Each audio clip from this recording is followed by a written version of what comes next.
Di gedung cabang Asosiasi Murim, sebagian besar prajurit Murim yang terdaftar di cabang telah berkumpul. Mereka sedang menunggu kepala cabang Asosiasi Murim Kota Senyang, Moyonggem. Apakah lelaki tua itu juga ada di sana? Dia menolak perumahan yang kami sediakan, tapi dia telah bersama Asosiasi Murim selama ini. Apa? Yang bertanya tentang Moyonggem adalah Peng Numgyum. Peng Numgyum adalah seorang lelaki berusia 70-an. Para petinggi dunia Murim telah datang untuk menemuinya, tetapi Moyonggem tidak mengizinkannya. Karena dia tidak bisa begitu saja menutup mata. Dia mencoba mengirim Moyong Yisun dan menyediakan akomodasi. Tetapi dia masih menolaknya dan pergi ke Asosiasi Murim. Semua orang yang berada di sini sudah tua, namun keserakahan mereka masih saja tidak surut. Tempat itu akan dijaga ketat. Apakah kalian masih saja menginginkan inti dari makhluk monster itu? Ya, mereka memang serakah, tapi kita tidak bisa menghentikan mereka. Dari percakapan mereka, kita dapat memahami bahwa saat ini mereka berkumpul berpura-pura untuk membantu menangani Gate. Mereka berpura-pura memberikan perlindungan kepada masyarakat dan membantu Biro Pertahanan. Tapi sebenarnya mereka menginginkan inti dari monster-monster yang datang dari Gate.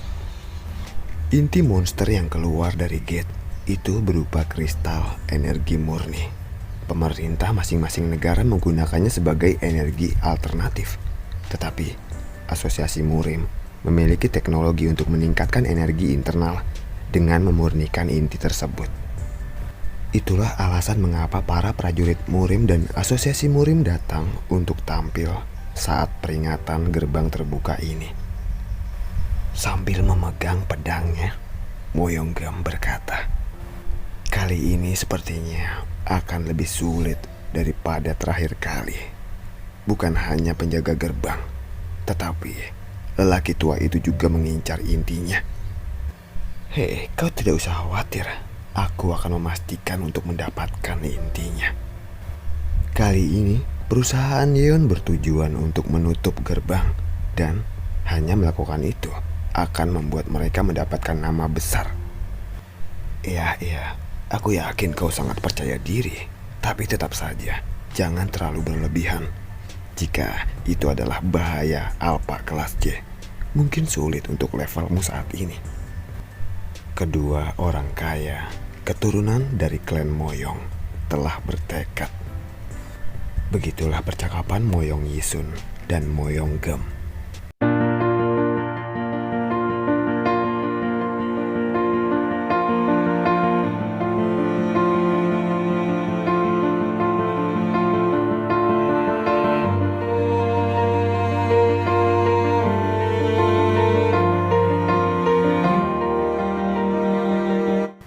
Sementara itu, di dalam sebuah bangunan pabrik yang terbengkalai di barat daya kota Senyang.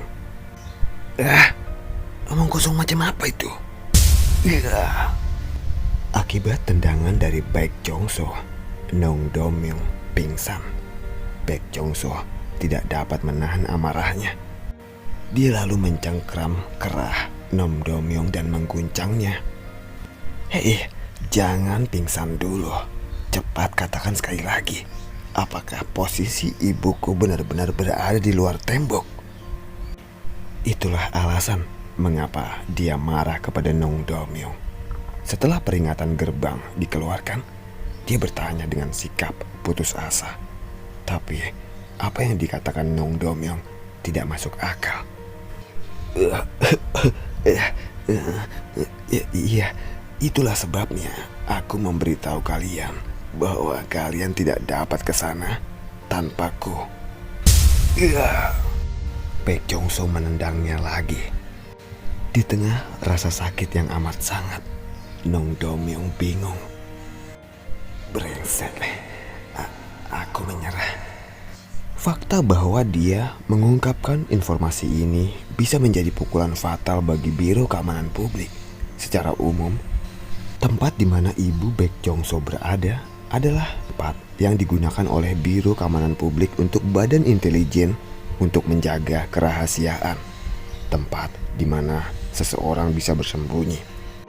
Di balik tembok pertahanan ada lembah yang dalam atau sebuah tempat yang jarang penduduknya. Namun setelah tembok pertahanan didirikan, Biro Keamanan Publik berpikir sebaliknya. Tempat paling berbahaya untuk menyimpan orang-orang yang perlu dirahasiakan adalah di luar tembok itu. Hal itu dilakukan agar tidak ada siapapun yang dapat mengetahuinya. Sedangkan untuk dapat melewati tembok pertahanan harus mendapatkan izin dari Biro Pertahanan Gate.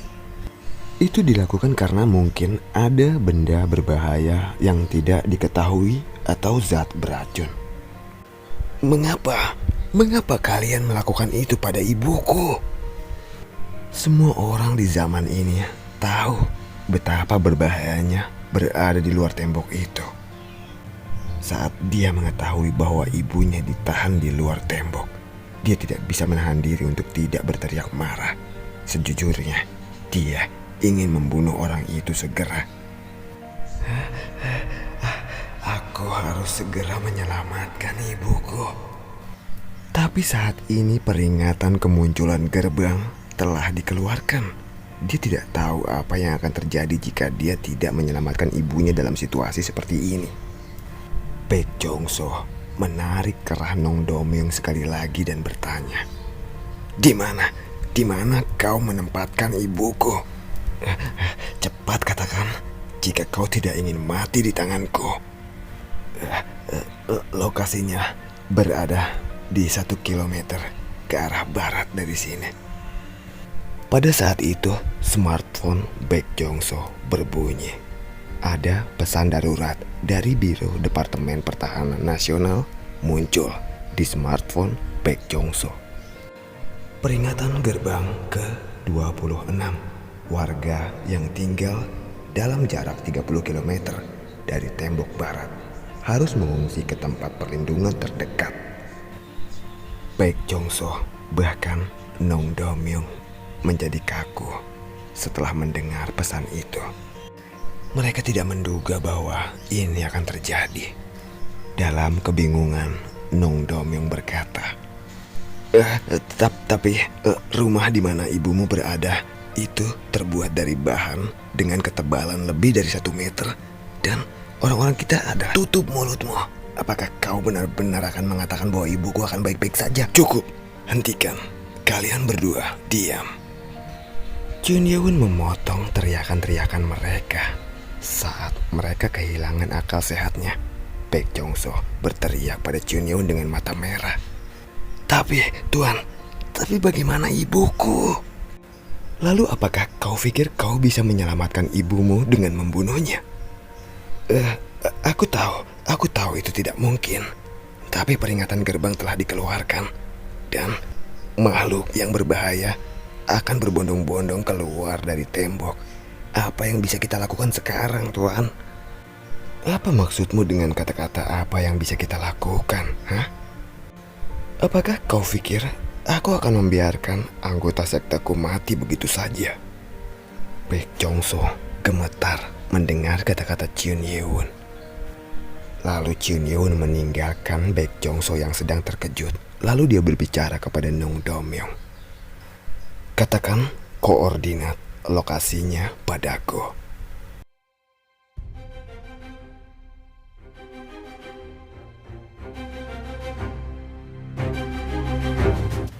Setelah alarm kemunculan gate berbunyi, kota Shenyang telah memulai persiapan untuk pertahanan.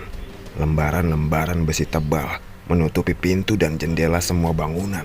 Dan warga dengan cepat pindah ke tempat perlindungan yang ditugaskan di bawah bimbingan Tentara Departemen Pertahanan. Ayo, perlahan. Anak-anak dan orang tua masuk terlebih dahulu. Sudah 28 tahun gate muncul. Karena gate muncul secara berkala, maka orang-orang sudah terbiasa dengan keadaan ini. Tidak ada kebingungan dan kepanikan di antara mereka. Mereka semua dengan tenang pindah ke tempat perlindungan di bawah tanah. Dan ketika mereka selesai, gerbang bunker bawah tanah kota Shenyang ditutup satu persatu. Lebih dari 70% pasukan pertahanan di kota Shenyang dikirim ke tembok barat. Dan 30% sisanya dari kekuatan pertahanan ditinggalkan untuk melindungi tembok lainnya. Itu semua dilakukan karena jika saja tembok barat hancur, maka semuanya akan berakhir. Ini adalah perang untuk melindungi semua orang dari makhluk berbahaya yang mengancam umat manusia. Suara dari sekitar 30 tank yang bergerak dapat terdengar. Tank dengan berbagai jenis tiba di depan bagian D13 tembok barat dalam garis lurus dekat gerbang. Jangkar penahan getaran tembakan dari tank diturunkan ke tanah. Sudut laras tank dipasang pada jarak 500 meter, 1640 kaki di depan penghalang. Di baris pertama, larasnya diangkat ke atas dan siap menembakkan peluru ke musuh. Dengan kaliber 130 mm dan panjang laras 7 meter, tank ZRV-30 adalah tank dengan jarak tembak lebih dari 8 km. 10 unit tank ZRV-35 segera membentuk kaki mekanis mereka. Tank ZRV-35 adalah tank operasi bergerak yang tidak dimaksudkan untuk artileri jarak jauh. Kaki mekanik mereka memanjat dinding pertahanan. Tank ZRV-35 memanjat dinding pertahanan, menancapkan kaki-kaki mekanis mereka ke dinding dan mengarahkan laras mereka ke target. Semua tank telah siap. Baik, tunggu sinyal dari komandan.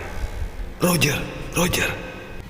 Ribuan tentara berdiri di depan berbagai senjata di setiap dinding dengan senjata jarak menengah memandang ke cakrawala yang gelap.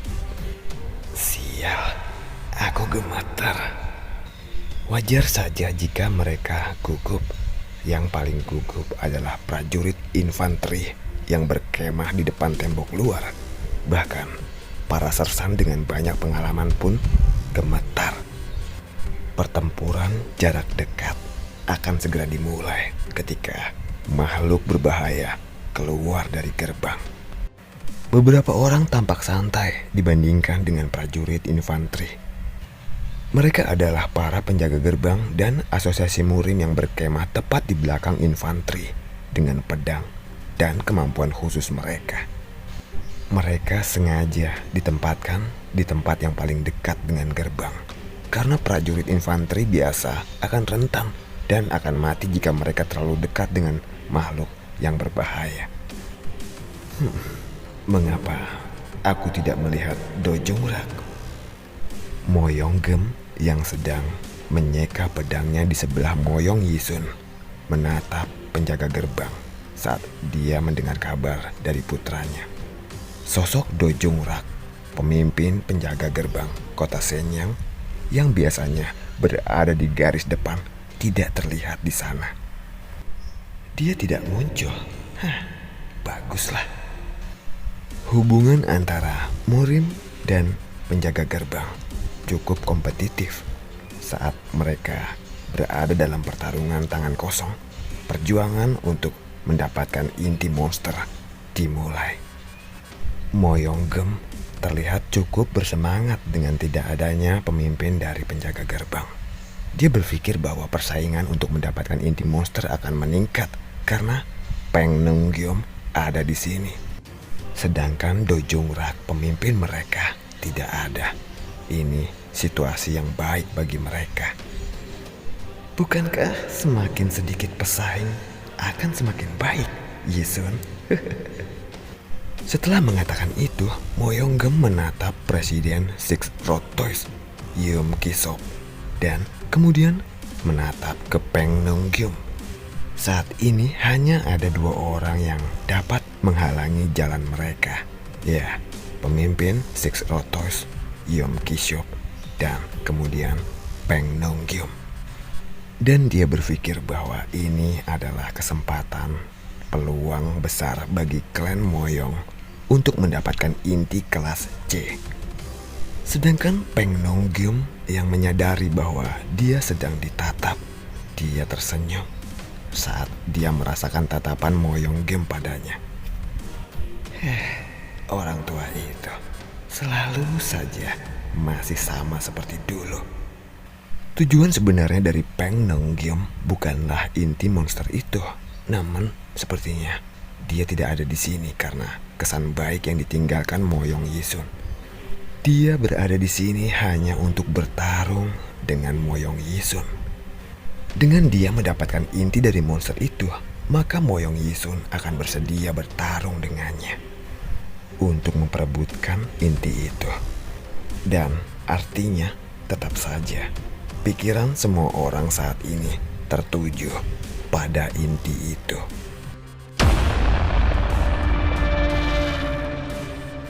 Mereka merasakan getaran dari gerbang. Mata semua orang menatap gate. Komandan yang bertanggung jawab atas tembok barat menatap cakrawala melalui teleskop penglihatan malam. Matanya menatap sampai dia melihat sesuatu yang gelap. Mereka muncul. Makhluk dengan 6 tanduk dan taring tajam. Makhluk-makhluk berbahaya ini berlari dengan kecepatan tinggi. Menurut informasi yang dikirim dari Departemen Pertahanan, mereka ini adalah Horn Jackal atau serigala bertanduk. Mereka sangat cepat. Mereka seukuran kuda Nil dan mereka berlari seperti puma mengejar mangsanya. Sedangkan jumlah mereka terlalu banyak untuk dapat dihitung. Itu situasi yang sangat menakutkan, menatap mereka berlari menuju dinding sambil menyebar ke segala arah. Tetap tenang, tembak dari jarak jauh. Mereka mampu menembak dari jarak beberapa puluh kilometer. Namun untuk dapat melakukan itu, tank harus naik di atas ketinggian tertentu. Dan itu belum dapat mereka lakukan. Lalu Mayor Tim Pertahanan Bu Hyundong, Komandan Tembok Barat, mengangkat tangannya dan berteriak, "Tunggu saat yang tepat. Tank, bersiaplah untuk menembak." "Roger." Pada perintah yang disebarkan lewat radio, para tank yang menempel di dinding bergerak. Bu Hyundong menurunkan tangannya lagi dan kembali fokus pada teleskopnya. Getaran di tanah menjadi lebih keras dan intens saat para Horn Jackal itu melewati garis jarak tembak mereka. Letnan di sebelahnya berbicara. Mereka telah mencapai titik pemicu pertama. Mendengar itu, Bu Hyundong berteriak, "Tembak!"